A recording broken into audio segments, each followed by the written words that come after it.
નમસ્કાર, આપ જોઈ રહ્યા છો જનસાક્ષી ન્યૂઝ। નજર કરી આજના મુખ્ય સમાચારો પર। પાનોલી જીઆઈડીસીમાં આવેલ સલ્ફર મિલ્સમાં રાસાયણિક પ્રક્રિયા ચાલી રહી હતી। તે દરમિયાન પ્લાન્ટમાં આગ લાગતાની સાથે જ કંપની મેનેજમેન્ટે પાનોલી ફાયર વિભાગને જાણ કરતા ફાયર ફાઇટરો દોડી આવ્યા હતા અને ગણતરીના સમયમાં આગ પર કાબૂ મેળવી લીધો હતો। આ આગની ઘટનામાં કંપનીમાં કામ કરતા 40 વર્ષીય રમેશ વસાવા, 29 વર્ષીય સતીશ વસાવા, 41 વર્ષીય સંતોષ કુમાર, 26 વર્ષીય કિશન વસાવા અને 27 વર્ષીય મિલન દાસ અને 23 વર્ષીય અજય વસાવા નામના કામદાર દાઝી ગયા હતા। તેઓને તાત્કાલિક સારવાર અર્થે અંકલેશ્વરની ખાનગી હોસ્પિટલ ખસેડવામાં આવ્યા હતા।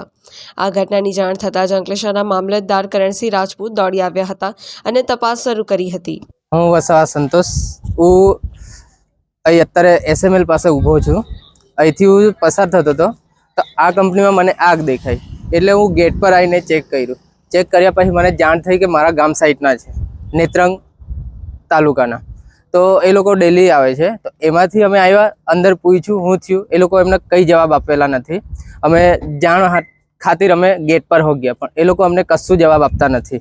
ને અંદરથી અમે જ્યારે અહીં ગેટ પર આવ્યા તો અહીંથી એમ્બ્યુલન્સ નીકળી, એમાં 4 થી 5 જણા દાઝેલા હતા, કપડાં આખા ફાટી ગયા હતા અને એ લોકોને કઈ હોસ્પિટલમાં લઈ ગયા છે એવો અમને જાણ કરતા નથી। અમે અહીં છેલ્લા 1-1.5 કલાકથી ઊભા છે, પણ અંદર અમને જવા નથી દેતા ને એ લોકો અમને જે પૂછીએ એનો અમને જવાબો નથી આપતા।